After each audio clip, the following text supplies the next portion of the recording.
내가 가진 것. 크리스마스가 2주일 앞으로 다가왔다. 나는 하루빨리 수술에서 회복되기를 기다리며 병원 침대에 누워 있었다. 우리가 새 집으로 이사와서 처음 맞이하는 크리스마스였고, 그래서 그날을 특별한 날로 보내고 싶었다. 내가 원하는 건 결코 병원에 누워있는 것이 아니었다. 한 달이 넘도록 오른쪽 옆구리에서 통증을 느꼈지만 나는 별일 아닌 걸로 여겼다. 마침내 더 심해져서 의사를 찾았을 때 의사는 엑스레이를 들여다보더니 한마디로 말했다. 담석입니다. 목걸이를 만들어도 될 정도로 많이 들어있군요. 당장 수술해서 제거하지 않으면 안 됩니다. 지금은 병원에 입원할 때가 아니라고 나는 고개를 저었지만 옆구리를 망치로 얻어맞는 듯한 통증은 날이 갈수록 심해졌다. 결국 수술을 택할 수밖에 없었다. 남편은 집안일은 자기가 돌볼 테니 걱정하지 말라고 나를 안심시켰다. 나는 친구들에게 전화를 걸어 아이들을 챙겨달라고 부탁했다. 하지만 그 밖의 것들, 이를테면 크리스마스 빵을 굽는다거나 선물을 사고 집안을 장식하는 일 등은 모두 뒤로 미뤄야만 했다. 수술 후 이틀 동안 나는 마취에서 제대로 풀려나지 못한 채 끝없이 잠만 잤다. 마침내 정신을 차리고 눈을 떴을 때 나는 내가 꽃집에라도 들어와 있는 줄로 착각했다. 붉은색 포인세치아와 온갖 종류의 꽃들이 창틀 가득 진열되어 있었다. 그리고 한 묶음의 카드가 개봉되기를 기다리고 있었다. 침대 옆 스탠드에는 우리 집 아이들이 장식한 작은 크리스마스 트리까지 놓여 있었다. 부모님이 보낸 화려한 장미 다발이 꽃병에 꽂혀 있고 이웃집에서 가져온 장식용 초들이 테이블에 가득했다. 이 모든 사랑과 관심에 나는 그저 감동할 따름이었다. 크리스마스 무렵에 병원에 입원한다는 것도 그다지 나쁜 일은 아니구나 하고 나는 생각했다. 남편은 내 친구들이 음식을 만들어 와서 식구들을 먹이고 4명이나 되는 우리 아이들을 잘 돌봐주었다고 전했다. 창밖에서는 폭설이 내려 우리가 사는 작은 도시를 겨울 동화 속의 나라로 바꿔놓고 있었다. 아이들이 좋아하겠군. 나는 생각했다.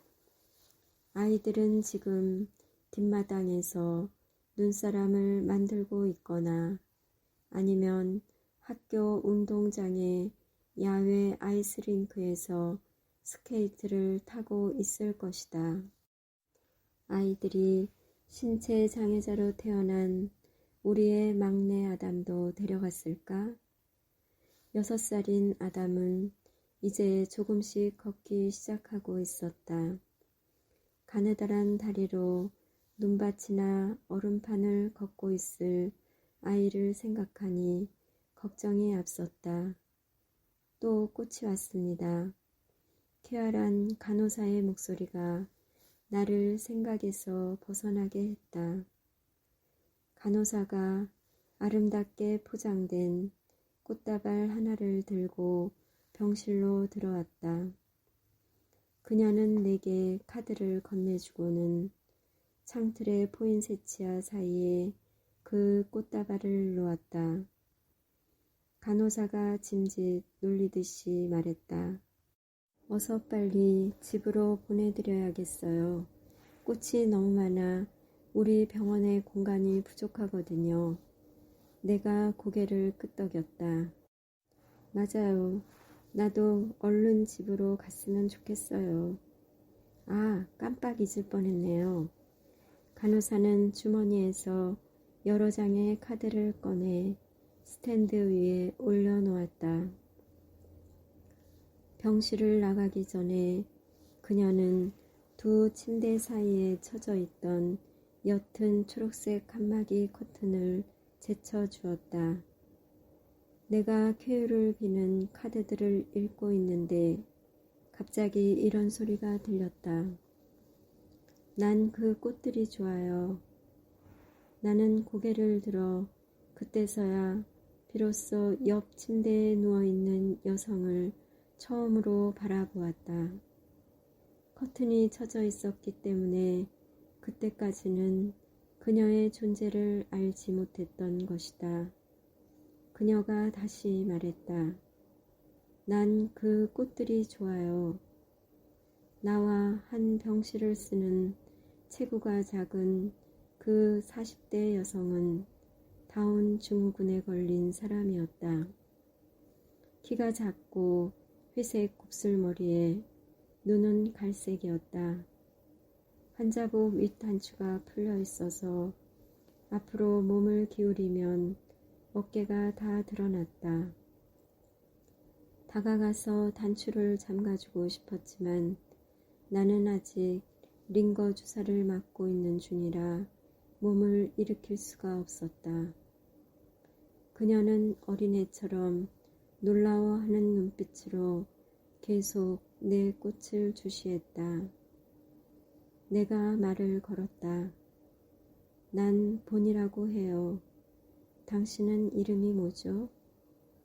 내 이름은 진저예요. 말을 하고 나서 그녀는 천정으로 시선을 돌리더니 입술을 깨물었다. 의사 선생님이 내 다리를 고쳐주시겠대요. 내일 아침에 나는 수술을 받아요. 저녁 식사가 배달될 때까지 그녀와 나는 많은 얘기를 나눴다. 그녀는 내게 자기가 살고 있는 장애자 공동체에 대해 말해 주었다. 그리고 그곳에서 열릴 크리스마스 파티에 자기가 빠지게 되지 않기를 희망한다고 말했다. 그녀는 자신의 가족에 대해선 아무 말도 하지 않았고 나 또한 묻지 않았다. 매번 그녀는 자신이 내일 아침 받게 될 수술에 대해 말했다. 그녀는 계속해서 이렇게 말하곤 했다. 의사 선생님이 내 다리를 고쳐주시겠대요. 그날 저녁 몇 사람이 내 병문안을 왔다. 내 아들 아담도 찾아왔다. 진저는 내 손님들과 즐겁게 인사를 나누고 모두에게 내 예쁜 꽃들에 대해 말했다. 그녀는 특히 같은 신체 장애자인 아담에게서 시선을 떼지 않았다. 모두가 떠난 뒤 진저는 내 꽃에 대해 말했던 것처럼 다시 또다시 말했다. 난 당신의 아들 아담이 좋아요. 이튿날 아침 진저는 수술실로 들어갔다. 그리고 간호사가 와서 내가 잠시 복도를 걷는 것을 도와주었다. 내 발로 일어서서 걸으니 기분이 한결 나아졌다. 잠시 후 나는 병실로 돌아왔다. 문을 열고 안으로 들어서는 순간 나는 방 양쪽의 너무도 큰 차이에 충격을 받았다. 진저의 침대는 단정하게 정리된 채 그녀가 돌아오기를 기다리고 있었다. 하지만 그곳에는 아무런 카드도 없고 꽃도 없고 찾아오는 사람도 없었다.